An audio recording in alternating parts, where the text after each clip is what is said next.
Hi there, welcome to Isabel Explains. In this video, I will talk about how vaccines work and whether or not you should get vaccinated. Ready? Let's go!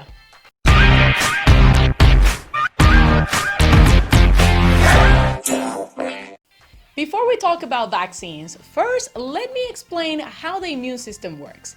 The immune system is made of the cells in your body that fight and eliminate germs from your body. Germs are microscopic bacteria, viruses, fungi, and protozoa that can cause disease. So when your body is invaded by a germ, the immune system is going to be summoned to attack said germ.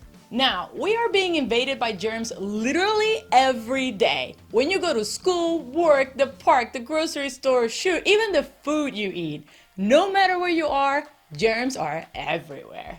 Luckily, the vast majority of them are fought off by your immune system without so much as a sneeze. But what happens when a germ that is not as easy to fight enters your body? That's when your immune system will start implementing other tactics that are so intense that you will actually feel it. For example, your immune system will start creating mucus to trap the germ so that you can sneeze it or cough it out. The immune system might rise the temperature of your body so that the germ will literally burn. Or the immune system will get out of control with all of these tactics and end up causing severe symptoms that might even land you in a hospital. That's when vaccines come into play. When germs are known to be too much to handle for the immune system, it is necessary to equip the immune system with a powerful strategy: practice. Let's take, for example, hairdressers, one of my favorite underrepresented heroes. When they go to beauty school and they want to learn that specific, super challenging haircut, they don't start by cutting people's hair, they start with a mannequin head. Once they have perfected that technique, then they will be ready to perform it on people. A vaccine is pretty much that mannequin head for the immune system to practice in case the body gets infected with the real germ. If this explanation was enough for you and you want me to spare you the boring details, you're welcome to end the video right here. Just don't forget to subscribe and hit like. But if you'd like to know more about how vaccines actually work in detail and whether or not you should get vaccinated, then keep watching. Alright, let's talk science. You may or may not know that our immune system is made of different cells that prevent microorganisms and viruses from causing harm when they enter our body. If these organisms are in fact harmful, we call them pathogens. There are three lines of defense that our body provides for us against these pathogens. They are the integumentary system, non-specific immunity, and specific immunity. The integumentary system is our first line of defense. It contains our skin, hair, nails, and mucous membranes in the respiratory, digestive, and urogenital tracts. This line of defense also contains all of our micro friends that help us fight the bad viruses and bacteria. One of the weapons that the integumentary system uses is mucus, which is used to trap the pathogen and either kill it or excrete it. That's why when you need to sneeze, don't hold it. That's your first line of defense saying, hey, there's something here that doesn't belong. Let's get rid of it. Plus, the pressure you cause yourself when you hold a sneeze may cause your blood vessels to squeeze and literally, ouch, don't do that. The second line of defense is non-specific or innate immunity. When that first line of defense is crossed because you either have a cut or the pathogen somehow bypassed the security barrier, that's when non-specific immunity gets called in. Non-specific immunity is mainly carried out by white blood cells that circulate around your entire body and non-specifically attack pathogens within your tissues. I'm not going to get into the details of it, but once the body has been attacked by a pathogen and the immune system has successfully defeated it, there is a third line of defense that kicks in: specific immunity. In other words, memory. Way back when not even the radio had been invented, there was a disease that was killing people left and right for centuries, called smallpox.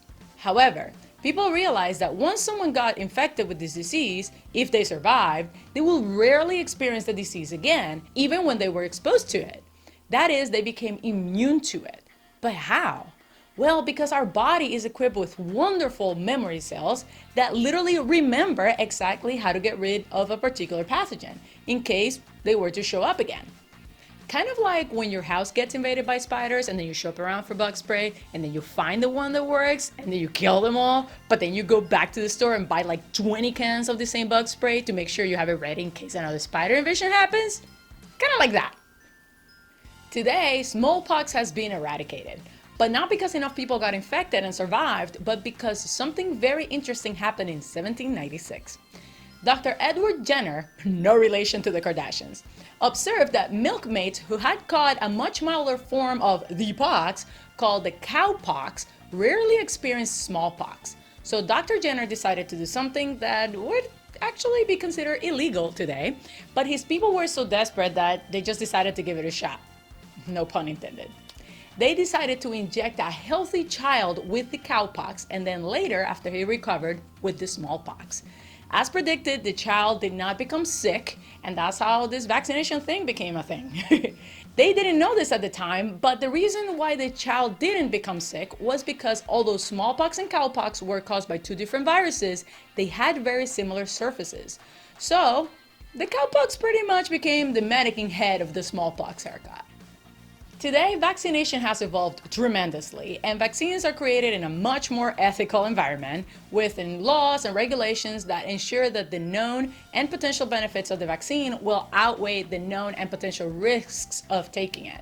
We don't play Russian roulette with vaccines anymore. What we do is we basically take part of the pathogen or an inactive version of it and inject it to a healthy person so that a person can create an immune response to it. Then, if that person gets exposed to the real pathogen, their immune system is already equipped to fight it. Basically, they have already bought the bug spray and don't have to shop around while the spider infestation grows bigger. Now, as I mentioned earlier, vaccination is usually reserved for those illnesses that are hard to fight by our immune systems alone and can be very dangerous or even deadly. In the case of smallpox, a vaccine was necessary because the mortality rate was around 30%, meaning that 30% of the people who got infected died. Of those who survived, 65 to 80% were marked with deep-pitted scars, most prominent on the face. And there are many other dangerous diseases out there that we have developed vaccines for, such as anthrax, cholera, hepatitis A, hepatitis B, human papillomavirus, measles, polio, shingles, tetanus, tuberculosis, yellow fever, and a few others. Most recently, the COVID-19 vaccine. So, should you or your child get vaccinated against some or all of these diseases? Well, as with most other things in science, the answer is, it depends. Normally, a vaccine would not be developed unless deemed necessary. However, there are a select group of people whom getting vaccinated could do more harm than good, and therefore should never be vaccinated. This includes people with certain autoimmune diseases, people who are allergic to any of the components of the vaccine, or those who have specific health conditions that the vaccine may even aggravate. I left on the video description a link to the list of those who should not get vaccinated provided by the CDC.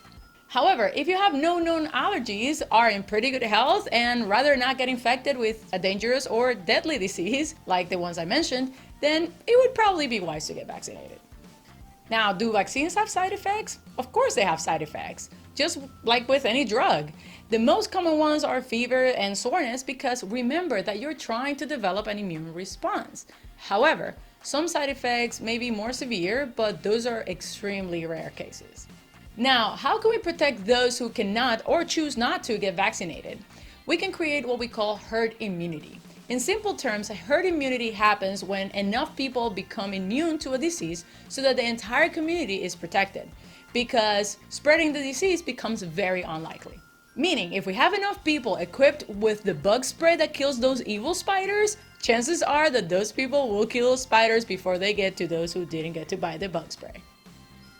Now, getting vaccinated is a very personal decision. There is a COVID-19 vaccine out there, and a lot of people are debating whether or not they should take it. The reality is that this vaccine has been developed in record time, and that is making a lot of people skeptical. It is also not FDA approved, even though it is FDA authorized, and you can read more about that in the link below. And unfortunately, there has been an enormous amount of political drama in the development of this vaccine. So what should you do? My advice is that we focus on the facts and leave our political views aside. Read about the vaccine itself, regardless of who helped develop it. Look at the list of ingredients and do some research on those ingredients that you do not recognize. FYI, sodium chloride is table salt and sucrose is table sugar. I just saved you 30 seconds of Googling. You're welcome. If after all of your research you decide that it is not a good fit for you, then that is okay. But at least you made an educated decision, not one based on the hype or whatever they call it nowadays. Like I tell all of my students, always do what works best for you. Thank you so much for watching. If you found this video helpful, don't forget to give it a thumbs up. And if you'd like to see when I post more math and science videos, make sure to hit subscribe. I'll see you next time.